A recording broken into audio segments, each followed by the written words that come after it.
Hey everybody, and welcome back to Living Between Paychecks Kitchen. Today I'm going to try something that I've been seeing for the social media stuff and as a hardcore fan of the Fruity Pebbles growing up, or the Fruity Dino Bites if you had to eat the broadcast cereal like I didn't get the name brand stuff. That's fine. And lover of cheesecake, I mean, you can't look like this and not enjoy cheesecake.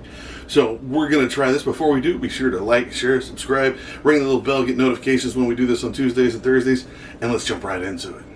So, this is relatively easy, man. Now, I found this thing. Here, it's this classic cheesecake mix. It doesn't have the crust and any of that crap in it. It's relatively easy. So, we're going to do that. We're going to need half of the whipped cream for that, and then the 2 blocks of 8-ounce cream cheese for that. All right. Butter, it says we're going to need 6, so you can just find that. 1 cup of these marshmallows, and about 2.5 cups of Fruity Pebbles or Fruity Dino Bites or whatever you got. Put it in a bag because I'm fighting bugs.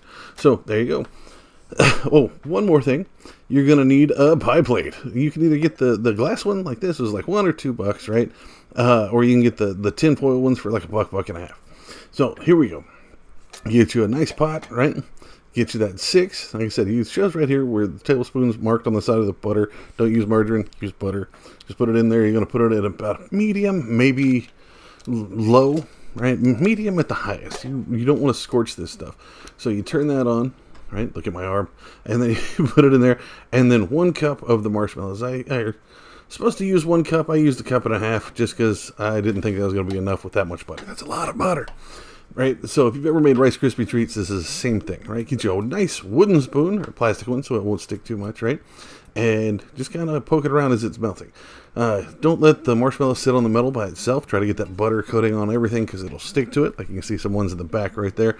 And that'll kind of stick, so you want to keep scraping those off the edge. Make sure that butter gets in there. It keeps it from sticking to the metal, right? It helps it break down and melt together into one big pile. I just kept stirring it for about 2.5, 3 minutes, about what it takes. Man, there was a lot of fast forwarding in this video because there's a lot of stuff that's just sitting and stirring, and it takes a lot. So just let that start melting down. Just keep it stirring until it gets starting to make a steady goo. You can kind of see it in here. You can kind of see some of the marshmallows still, but it just seems like, a porn star needs to hydrate. So just keep stirring it, right? Just you can keep checking it and keep stirring it. Keep the heat nice and low. If it's starting to get too hot, if it's starting to dry out or burn around the edges, turn it down, right? So I just kept it stirring. Took 2.5, 3 minutes total. Now, took 2 cups of the Fruity Pebbles. Now you can grind it down and get it to a paste or like powder, and that makes it a little smaller, or you can just leave it like this and it makes like a Rice Krispie treat. By the way, I really want to resurface that as a different recipe later. Make Rice Krispie treats, but with Fruity Pebbles. Fruity Pebble treats.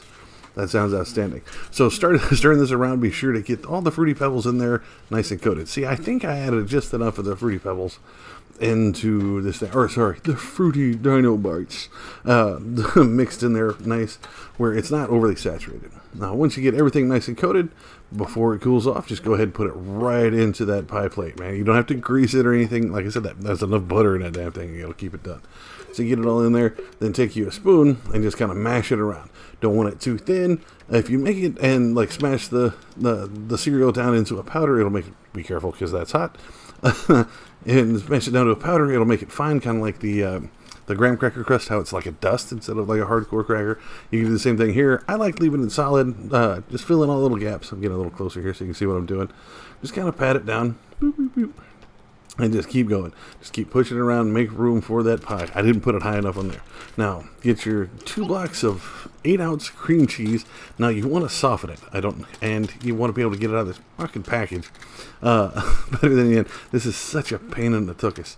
Now, let's take a second. Hold on. So, it took me quite a while to fight those off, to get it off of that metal packaging, and I stabbed myself in the fingers twice trying to get that off with that knife.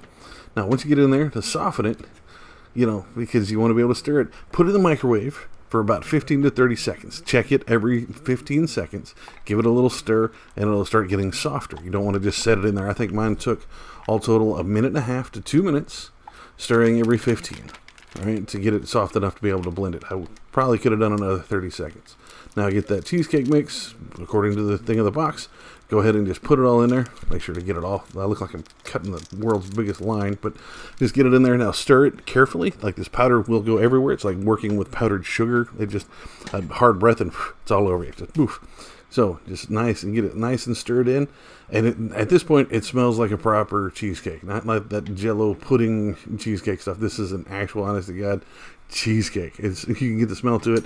This is after stirring for about 2 or 3 minutes, because this stuff is thick, even with it softened, right? So you're just going to keep stirring. Right? It's going to work out your arms. I've never wanted a blender or a mixer so bad. Like, look, this is all solid now.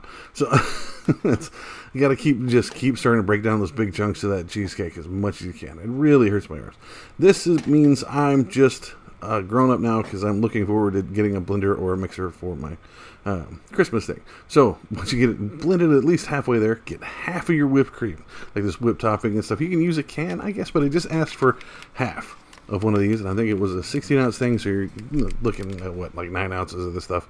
They don't sell it in 9-ounce containers, so just scrape out as much as close to half as you can, and go ahead and stir that in. Again, you're right back into stirring this stuff. It's going to rattle, it's going to get all over the place. Like I said, it doesn't have to be completely smooth, especially if you're stirring it by hand. You don't want to spend 4 hours blending that shit, making it smooth.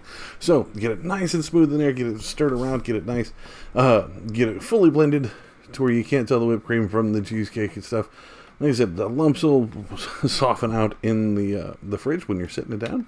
So get it nice and stirred up, and it's looking great. Now, get your Fruity Pebbles, just put a sprinkle of them. You can put more in here. I just put a hand in it just for a little bit of color in the cheesecake. As it sits there and saturated, it's not so much as a crunch. It's more just the cereal's there. But I just put in a little bit for color. Again, you could grind it down and use it as a powder, put it in there. It'll do the same kind of thing, which I think in the mix, that's probably the better thing. So now, this thing here, while I was waiting, some people put it in the fridge and let it cool, but just room temperature was enough to allow that to cool enough to stick and be solid. Just scrape all this cheesecake stuff in here. You know, this is what proper cheesecake looks like. That smooth, extra slick stuff is such a pain in the tuchus to do. It's the greatest thing. You can spend a long time. Don't judge me on the lumpiness of my cheesecake. We get you a spoon here, smooth it, get it all the way to the edges. If I did the crust thing a little bit thinner, it'd be edged up around the side, but I don't mind the cheesecake because it solidifies. Once you get it in there, put it in the fridge for at least 2 hours, and then you're set. Boom, done. You can sprinkle a little more Fruity Pebbles on top if you like, because I'm a hardcore fanatic. This is excellent. Costs next to nothing. It's not necessarily a meal. I mean, it can be if you really want being a fat guy, but this is an outstanding thing. You ought to try this. So there you have it, man. The world's lumpiest cheesecake recipe ever. But it is so good. If you're a fan of Fruity Pebbles, you're a fan of cheesecake, try this. If you do it differently, let us know. If you want to try it differently, if you try it and it came out differently or you like it better some other way, let us know. Put it down in the comments, man. We love that kind of stuff. Till then, you can catch us here on YouTube all the time. We try to upload Tuesdays and Fridays, but COVID, so we're trying. You can also find us on Facebook at Living Between Paychecks Kitchen, and also Patreon and Pinterest. Special shout out to all our patrons out there. Thank you so much, and look forward to getting on Patreon. We got some more cool stuff coming out there pretty soon. And you can also find us on Instagram at Living Between. You can find me on Twitter and stuff as the Artist Oz. And otherwise, then we'll see you next time.